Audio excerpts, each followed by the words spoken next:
भाई ट्रांसफार्मर का नाम सुना है, 4 मार्क के लिए मैक्स टू मैक्स क्वेश्चन आ सकता है, लेकिन इजी लेवल पे कैसे करना है चलिए देखते हैं हम लोग। देखो बच्चों, state the principle of working of transformer, explain construction working, ऐसा सवाल आता है। पहले तो बात तो ट्रांसफार्मर आपने कहा देखा होगा, गांव तरफ जब जाते हैं ना तो पावर स्टेशन होता है, वहां पे काम करता है वो, वहां पे 33 केवी मतलब 33,000 इतना वोल्टेज आता है, और घर में आता है 230। अब इसको कम करना है, 230 में करना है, तो वहां पे ट्रांसफार्मर इस्तेमाल करते हैं, high voltage to low, low to high. वही ट्रांसफार्मर एक इलेक्ट्रॉनिक डिवाइस कन्वर्टर, देखो low alternating voltage to high, high to low, ऐसे वाइस वर्सा कर सकते हैं। ये म्यूचुअल इंडक्टेंस का प्रिंसिपल बेटा, जब भी फ्लक्स चेंज करने से इंड्यूस ईएमएफ तैयार करता है, इसको कहते हैं प्राइमरी वाइंडिंग, इसको कहते हैं सेकेंडरी वाइंडिंग।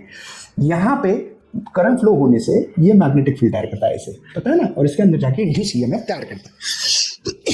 अब फ्लक्स क्या होता है सभी को पता है, फ्लक्स होता है बेटा, जो प्राइमरी का अगर फ्लक्स निकालना है तो नंबर्स ऑफ प्राइमरी में कितने, ये फ्लक्स है सिंगल का, और नंबर्स ऑफ टर्न प्राइमरी में कितने, 1 2 3 4 ऐसे, तो टोटल फ्लक्स हो गया ये प्राइमरी का। सेकेंडरी का कैसे लिखोगे, एस इंटू फाइव। मुझे क्यों लिखना है, क्योंकि मेरे पास एक लॉ है D phi upon D T, इसको कहते हैं लींस लॉ बेटा, ठीक है। प्राइमरी तो प्राइमरी बोलो, तो चलो प्राइमरी का मैं लिख सकता हूँ माइनस, मुझे लगता है कि numbers of turn in primary बाहर निकलता हूँ क्योंकि फ्लक्स चेंज हो रहा है ना, उसको लिखता हूँ यहाँ।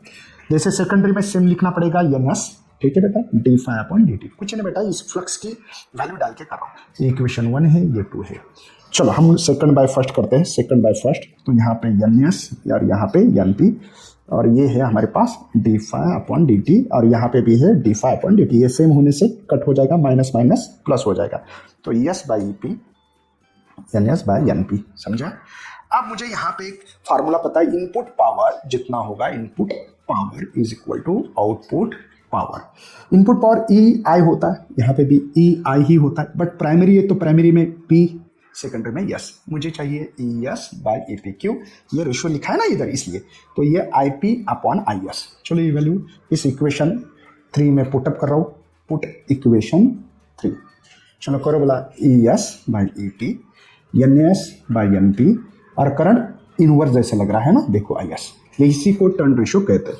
इसी के ऊपर बेटा step up and step down transformer बोलते हैं। अगर मेरा एन एस ग्रेटर दैन है एन पी से, तो ई एस भी ग्रेटर दैन है ई पी से, तो करंट उल्टा होगा, राइट बेटा।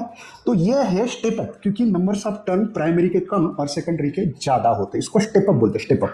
और एक होता है स्टेप डाउन, तो नंबर्स ऑफ टर्न प्राइमरी के ज्यादा सेकेंडरी से, तो ये में भी प्राइमरी का ज्यादा सेकेंडरी से, लेकिन करंट सेकेंडरी का ज्यादा, उल्टा करना है, ठीक है ना, प्राइमरी से। तो यहाँ पे प्राइमरी का नंबर्स ऑफ टर्न ज्यादा, देखो ये प्राइमरी है और ये सेकेंडरी के कम, इसको कहते हैं स्टेप।